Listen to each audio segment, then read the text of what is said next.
Assalamualaikum warahmatullahi wabarakatuh. Bismillahirrahmanirrahim. Alhamdulillahirabbil alamin wassalatu wassalamu ala asyrafil anbiya wal mursalin sayyidina maulana Muhammad wa ala alihi wa sahbihi ajmain, amma ba'du. Selamat bertemu kembali dengan saya Muhammad Tajib di channel Kampung Ilmu, channelnya orang-orang yang tetap istiqomah mencari ilmu. Pada kesempatan ini saya akan menyampaikan as-saqafah al-islamiyah, dha'ful alamil islamiyyi amamal hajamat as-salibiyah. Lemahnya dunia Islam dalam menghadapi serangan-serangan kaum salib Eropa sehingga Baitul Maqdis bisa dikuasai oleh pasukan salib.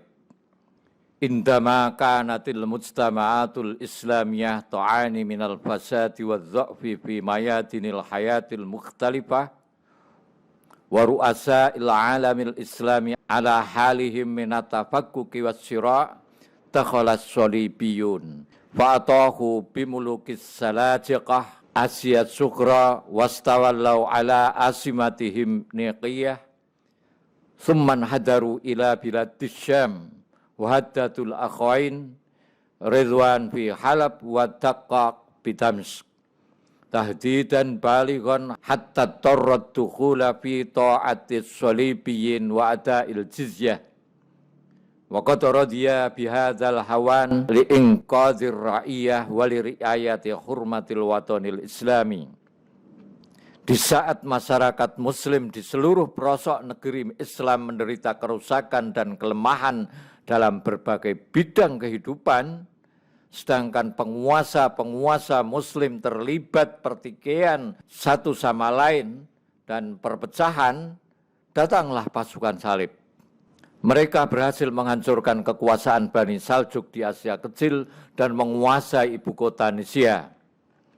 Lalu mereka melanjutkan serangannya hingga sampai ke wilayah Syam dan mengancam kedudukan dua penguasa bersaudara di sana, yaitu Ridwan yang berkuasa di Aleppo atau Al-Halab dan Daqqaq yang berkuasa di Damaskus. Ancaman tentara salib begitu serius sehingga dua bersaudara tersebut terpaksa harus tunduk dan membayar jizyah. Jizyah itu ya upeti, pajak kepada mereka. Kedua penguasa tersebut harus rela atas penghinaan itu dengan alasan menyelamatkan rakyat dan menjaga kehormatan negeri Islam. Tsumma tazayadat hajamatus salibiyun wa saitaru ala ardin wasi'ah. Serangan-serangan pasukan salib semakin agresif sehingga berhasil menguasai wilayah yang sangat luas. Pada tahun 491 Hijriah atau 1097 Masehi, mereka menguasai Antakya dan terus melakukan serbuan sehingga berhasil merebut Baitul Maqdis Palestina pada tahun 492 Hijriah atau 1098 Masehi. Di setiap kota dan desa yang dilalui, pasukan salib melakukan pembantaian terhadap penduduk dengan sangat keji, kejam dan biadab. Kaki kuda-kuda mereka berlumuran darah korban-korban pembantaian yang terdiri dari orang-orang tua, laki-laki, perempuan, dan anak-anak. Semua peristiwa ini terjadi di saat mayoritas masyarakat muslim terlena dengan pertikaian, terlena dengan perselisihan satu sama lain di antara mereka sendiri. Para sultan dan umara atau penguasa-penguasa tidak melakukan tindakan apapun untuk menghentikan invasi pasukan salib yang terus meluas. Seluruh lapisan masyarakat malah sibuk dengan urusan-urusan pribadi dan masalah-masalah sepele. Mereka justru terus bersaing dan bertikai dalam hal-hal yang remeh-temeh ini. Beberapa buku sejarah Islam pada periode tersebut mencatat gambaran-gambaran ironis tentang sikap para penguasa dan masyarakat muslim yang lebih mementingkan urusan pribadi daripada berusaha menghadapi bahaya yang sedang mengancam diri mereka, keluarga mereka, dan agama mereka. Beberapa gambaran peristiwa dicatat oleh Ibnul Jauzi dalam buku sejarahnya Al-Muntazam, juga oleh Ibnul Asir dan sejarawan lainnya. yaitu ketika pasukan salib menguasai Ramallah, Al-Quds, dan membantai sekitar 70.000 kaum muslim di Askolan. Itu di Askolan saja, belum yang lain. Mereka membunuh penduduk kota-kota tersebut dan kawasan Al-Aqsa yang meliputi masyarakat biasa, ulama, pelajar, ahli ibadah, dan ahli zuhud. Fa'ala asari hadhil madzabih raha al-Syam yastaghisuna bil khilafah al-Abbasiyah wa ahli syirki. Setelah peristiwa pembantaian itu, penduduk Syam memohon pertolongan pada Khalifah Bani Abbas dan penguasa wilayah timur. Ibnul Asir dan Ibnu Katsir menggambarkan keberangkatan utusan penduduk Syam dan sambutan serta hasil dari misi tersebut. Dua sejarawan tersebut menyatakan, وَذَهَبَ النَّاسْ عَلَى وُجُوهِهِمْ هَارِبِينَ مِنَ الشَّامِ إِلَى الْعِرَاقِ مُسْتَغِيثِينَ عَلَى الْفَرْجِ إِلَى الْخَلِيفَةِ وَالسُّلْطَانِ وَمِنْهُمْ وَفْدٌ بِصُحْبَةِ الْقَاضِي أَبُو سَعَدْ الْهَرَوِي Falamma sami'an nas bi Baghdad hadzal amral fadhi' halahum dzalika wa tabaqau. Para penduduk pergi melarikan diri dari Syam menuju Irak untuk meminta bantuan dari khalifah dan sultan atas serangan pasukan Eropa ini. Di antara mereka ada yang ditemani oleh Qadhi Abu Sa'ad Al-Harawi. Ketika masyarakat Baghdad mendengar peristiwa tersebut, mereka gempar dan menangis tersedus-dus jadi-jadinya. Abu Sa'ad telah menyiapkan orasinya dalam bentuk puisi-puisi yang dibacakan di atas mimbar dalam setiap kesempatan, sehingga membuat tangisan masyarakat semakin menjadi-jadi. Kemudian Khalifah mengutus para fuqaha untuk membangkitkan semangat jihad para penguasa di seluruh negeri. Maka keluarlah Ibnu Aqil dan beberapa fuqaha lainnya untuk menjalankan perintah khalifah. Namun mereka pulang dengan tangan hampa. Inna lillahi wa inna ilaihi raji'un. Kenyataan pahit ini mendorong Abu Mudzaffar Al-Abiwardi untuk melantunkan sebuah puisi. Mazajna damana biddumu is-sawajim walam yabki minna urzatan lil marajim. Darah kami bercampur air mata yang tercucur. Tidak ada lagi bagian tubuh yang tidak berbalut luka. Wa syarru silahil mar'i jam'un yuriquh. Senjata yang paling rapuh adalah air mata yang berderai ketika perang semakin memanas dengan pedang yang saling beradu. Wa ya ayyuha banil Islam, inna wara'akum waqa'iq yalhaqna dzurriya bil manasim. Alangkah malangnya putra-putra Islam di saat sekian bahaya besar mengancam anak keturunannya. Wa kaifa tanamul ain mil ajufuniha ala hafawatin aygul qadat kullana imin.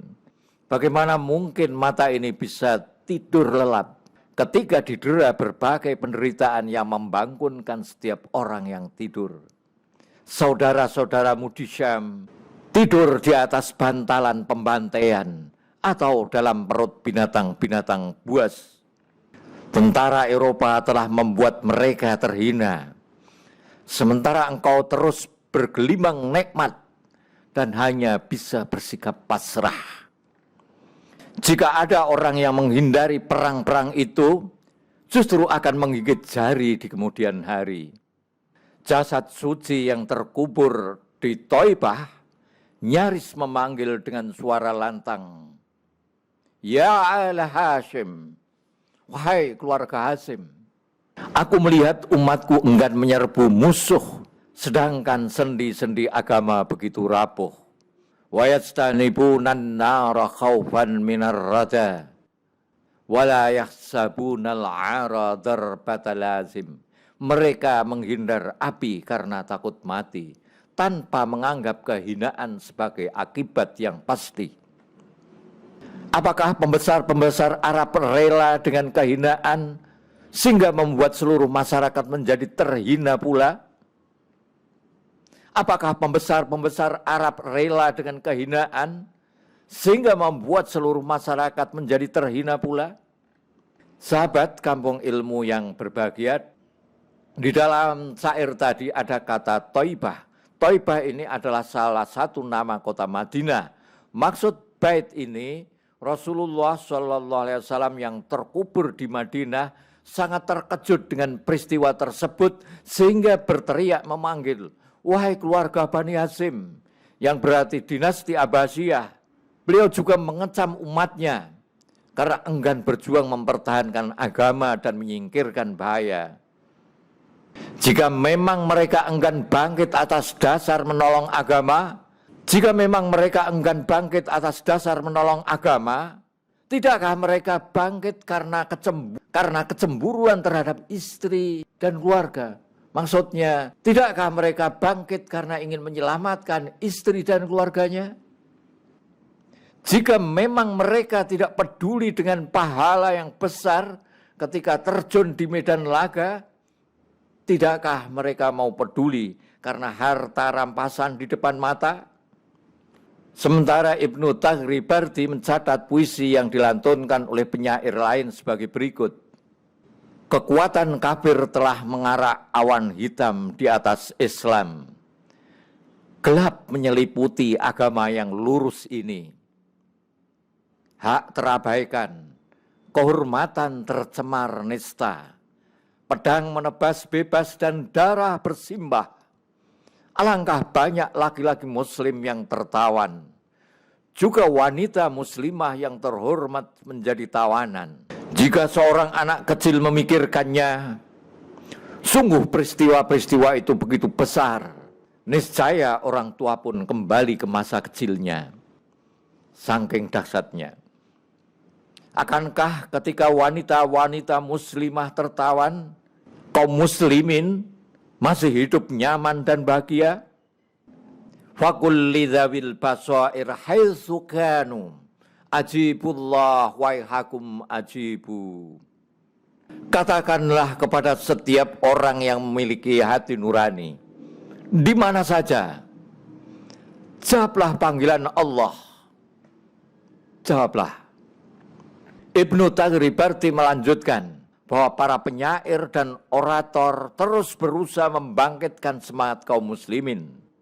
Mereka mengadakan pertemuan di institusi resmi dan publik, namun tetap tidak membuahkan hasil. Ibnu Taghri mengomentari hasil usaha mereka dan mengatakan, biqaulihi, wal maksud annal qadiyah wa rifqatahu adu min Baghdad ila Syam bighairi najdah wala haula wala quwwata illa billah. Akhirnya Qadhi Abu Sa'ad dan delegasi lainnya kembali dari Baghdad menuju Syam tanpa mendapatkan bantuan sedikit pun. La haula wala quwwata illa billah. Beberapa sumber sejarah Islam juga memaparkan gambaran terburuk dari keengganan dan ketidakpedulian para khalifah dan sultan terhadap perbuatan-perbuatan keji yang dilakukan oleh agresor salib di Baitul Maqdis Palestina dan kawasan pantai Syria dan Lebanon. Salah seorang delegasi membawa karung besar yang berisi tumpukan tulang belulang manusia, rambut wanita, dan anak-anak, lalu menggelarnya di depan para penguasa.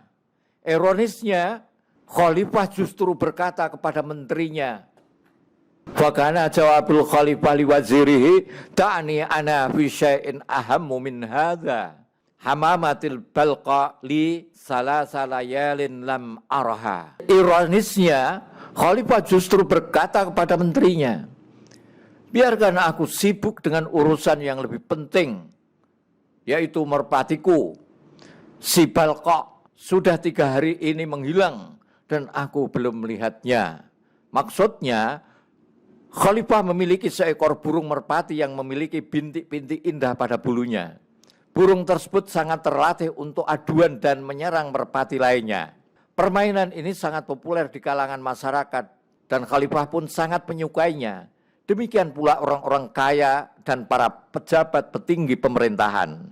Itu lebih dipentingkan daripada invasi kaum salib.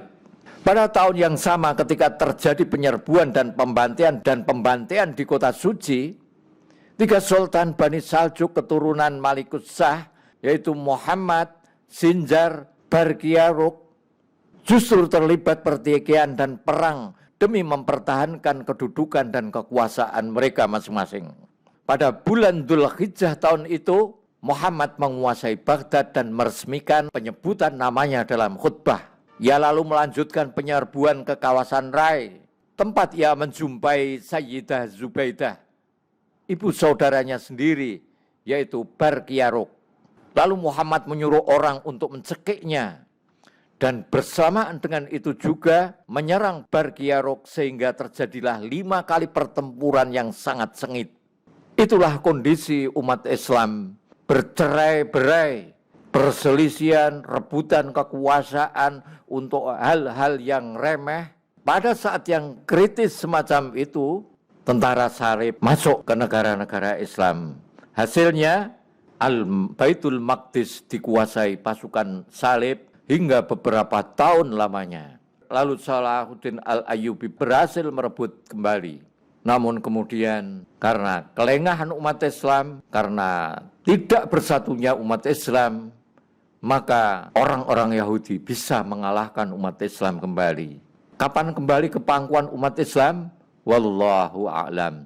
Assalamualaikum warahmatullahi wabarakatuh. Muhammad Atsib.